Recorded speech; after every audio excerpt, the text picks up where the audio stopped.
Tiope FM.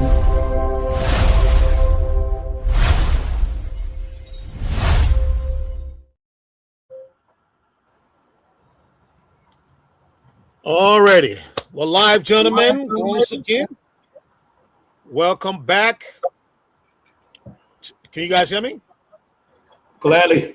Okay, great. Yeah. I'll get the feedback. Okay, great. Well, I want us to welcome back to every one of us, including our incoming viewers and those that are listening to out there. We're live on Facebook, YouTube, and on our website, liberiatopfm.com. And today I have with me my panelists, as usual. And we'll do what we do here always, our tradition. So I'm going to start with me. I'm Archie Wright, and I am coming out of the Commonwealth City of Fredericksburg, Virginia, USA. And the weather here is pretty good. Kind of humid today, but it came down, and I'm glad. No rain so far. Rain the whole of yesterday, but there's no rain today, and we're thankful for that because the ground is saturated. We don't want no more rain. So the weather is good, and we are glad that we are all safe and sound. We're good and happy to be back on the show. I beg to differ. At this point, I want to go around the table and start with Mr. George H. Nubo. Mr. Nubo, talk to us. How is the city of brotherly love, sir? Well, the city of brotherly love is here. It's good. The weather is good. Getting beautiful weather. As Mr. Trump would call it, beautiful everything. Beautiful day, beautiful weather, beautiful people. Yes. So it's good. And I'm happy to be back. Thank you. He speaks beautiful English. You know what he said about Becca? No, that one he gave rid of black guy. Yeah. He speaks beautiful English. He speaks beautiful English. Oh my God! All right, thank you, Mr. George H. Nubo. Mr. Joe Monju Cassell, how you doing today, sir? Talk to us, sir. I'm good. It's about 100 degrees here, but but it's something that we live with. I mean, come on now. We live in the desert, so that's part of life. But yeah, that'll be on the show today. All righty. Thank you very much, Mr. Joe Monju Cassell. It's good to have you here, sir. We're glad to have you in good health, even though you're in the furnace, but that's fine. You've been there, like you say, you've been there. You're used to it. Exactly. Ladies and gentlemen, I'm sorry? You want to say something, Joe? No. Okay. No. Ladies and gentlemen, today we're going to, usually, you know how we do it. We'll try to start with questions about our missing brothers in Zwedru and, the update there. But we talked about that. Hopefully, I'm waiting to get a feedback from the people that are spearheading this. I wanted to talk about this because a couple of days now we haven't talked about this. The reason I'm laying off on a little bit is because the guys are supposed to put together a grievance or bullet points that are supposed to send to the caucus. And the caucus will use that to engage the national leadership. So I'm waiting to hear on that. We don't want to jump the gun. And, so once I hear back from Willikatu and Mr. Williams, we will begin our engagement based on that. But we're still on track. We are not going to leave this subject until we bring those people home. That is our promise. And you can take it to the bank. I'm not a Karis Gray, but you can take that from me too. Having said that, we want to pivot now to our subject of the day. And the subject of the day for our discussion is the port decentralization. For those of you watching us, I just want to give you a little bit of background. We had a spirited exchange in our chat room today about what the bill means and the approach that we should take in discussing it. And so you could hear some of that today, or you could hear a different point of view today. So, without further ado, let me begin the process. I'm of the view that the port decentralization, although it may have its merits, if you look at it from the position of economics, if you look at the position of finance, there's a lot of trouble there. Lots of trouble. Okay. If you look at it in the position of governance, there's lots of trouble there too. But just from the position of economics, you can say, you can give it a round of applause because here's what's going to happen. Economically, these ports, Buchanan, Hopper, and Greenville, they're all going to get a shot in the arm.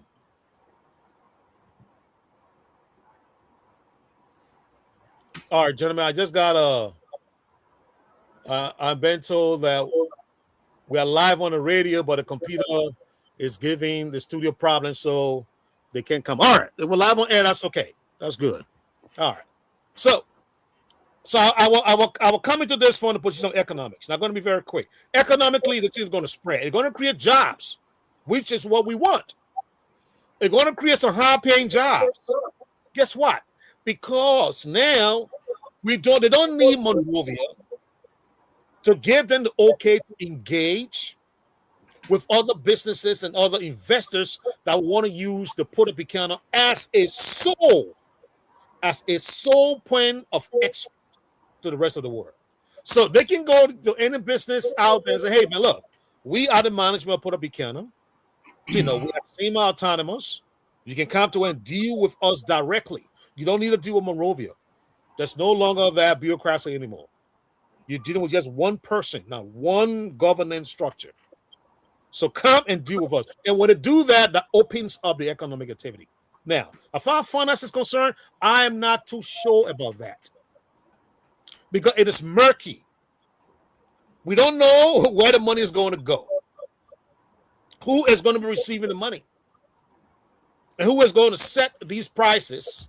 Is it a special body that's going to set that, or is it the Port of Buchanan management going to set that?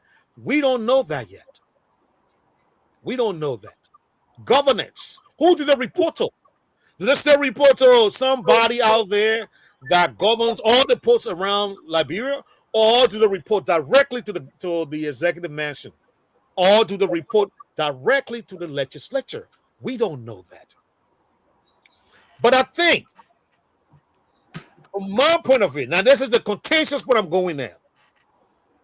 I believe that the proponents of this bill, which every one of us know to be Senator Yomli Kanga and Senator Darius Dillon, I think this was done with politics in mind. Now, you can disagree with me all you want, but I think the Senator Darius Dillon and the pro tem Senator Yomli Kanga are both from Liberty Party. Now, you probably want to say, Bachi, why is it you're trying to overcrowd it with politics? Because this is what it is. I don't care how you look at this. These two individuals are from the Liberty Party, and they are from Grand Bassa. And here's where I'm basing my argument. And this is why it's important. They, Mr. Monju and Mr. Nubo, they made it very clear early part of this year that they do not want to be an auxiliary to the Unity Party. They, in fact, want to have a stake in 2029. They are looking to field a candidate in 2029. That's what they want to do. Now, you got to look at the path, how they're going to get there. I think, and like one of my younger, comrade would say, I said this. There's a way he put it, very, very eloquently. He put it. He said, "I said that without any proof, whatever he said. He said it about. I'm going to paraphrase it. I said it without any evidence that they are doing this so that they can create that leverage in Grand Bassa using the port of Buchanan,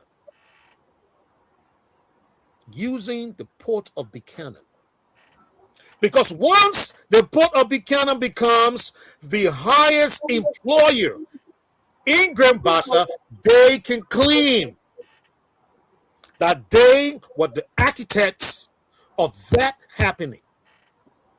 And what do you think? Who gets the political capital from that?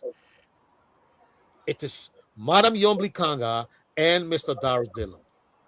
And guess what? They are both from the Liberty Party. That, in my view, is the leverage that they have gained by the president signing the decentralization port bill. I end right there. Mr. Nuba, you want to come in?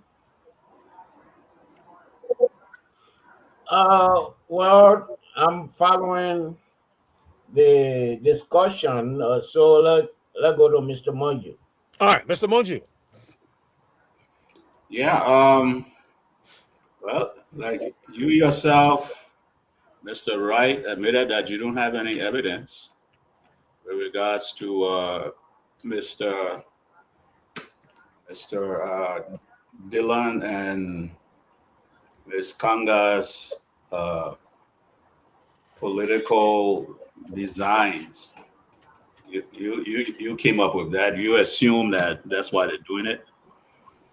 With me, if I don't have the evidence, I really sometimes find myself, restrain myself from making those sort of accusations. This sport deal has a lot of flaws in it that I think we need to dissect. We need to unpack without rushing to, I wouldn't say character assassination, but without rushing to these wild claims. As we read today in the I think front page Africa that you shared with us, there's a lot to unpack in terms of security. Nothing was touched with regards to security in that bill. When I say security, the bill came at a time that we are now front and center as a transshipment point for Latin American trafficking. So if you said, how do these drugs get into the country? We saw, I think, some years ago, 100 million came through the port of Monrovia, the free port. We just saw another 300 plus million come into the country, which most likely came from the free port. So the fact that they crafted a bill and didn't think about what's happening now, it wasn't a forward-thinking bill. Let's face it, it just wasn't. And that's one of the issues that is out there for public debate. I mean, you can't talk about ports when you don't put emphasis on security. You just can't do that. So whether they have designs, this grand design that you spoke of for 2029, I have no proof to that effect. I'm just going by what's in front of me, what's in front of the Liberian public. That you have a bill that they pretty much crafted, rushed together. I think this is the third iteration of that bill that came to the president's desk, and he decided to sign it. I don't know how could he append his signature with all those gaps. All you have to do, read Front Page Africa. I mean, they have a lengthy post there, focusing on the gaps that were in the bill. And decentralization, yeah, it's a cool, sexy political word that people like to use. But how can you talk about decentralization when you got the infrastructure in place? You know, like Mr. Wright, like you were saying, autonomy, it brings in, investment, uh, and other things, to the port that will be in the interest of the population of, in my case, I'd like to go with Grand Bassa Buchanan because I've got strong connections with it. I even got property in that area. Yeah, it will provide jobs and all that, but let's do some house cleaning first, and then we can go to that decentralization process. And so far, I don't think we're there yet. Okay, here's what I don't know if Mr. Luba is where coming, but let me say this, and I want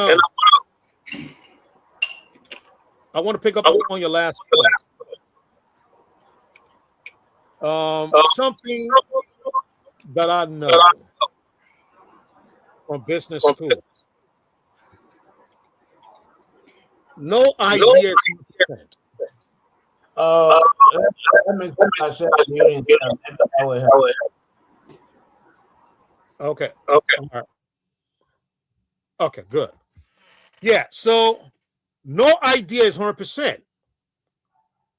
So if we want to select do total house cleaning, now I agree with you on the one hand, but I also say sometimes these ideas, they're like a rolling stone.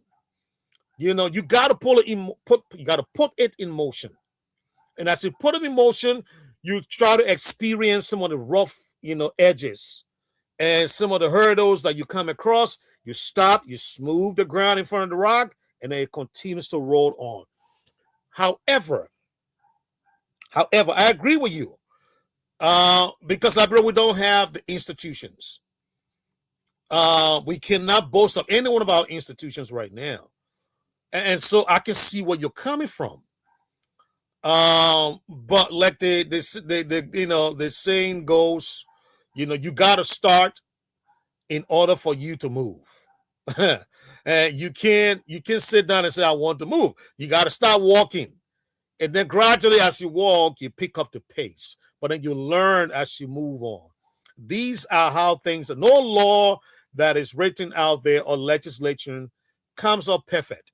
I mean, Roe v. Wade in America and that is gone in some part of America, was not perfect, but gradually it was, it was massaged to the way they wanted it. And I'm sure like a lot of laws in Liberia right now, they're all the same. They started and gradually the guy improved. So I think this bill is going to do the same. This bill is going to do the same. But I want to come back to the point I think you want to hold me responsible. You want to hold me responsible for. Yes, I may have said I don't have evidence. But I don't need your mountain of evidence to know what Monju is thinking. All I need to do is to watch Monju action. I'll tell you what one politician said. Lauren Gbagbo. And I tell you, he's a Pan-Africanist, so I hold him in a very high esteem. He said, when you want to know a person, don't go read about him too much. Just follow the footstep, meaning follow the action. Just follow the footstep, and you will know. You'll know exactly who the person is, because action, as we said, speaks louder than words. Don't talk about Pan-Africanism when you are not a comrade. All right. When you're ready, let me know. You're coming and say you try to get me all posed, and I'm not going to do that. Now you get me all posed now. Okay.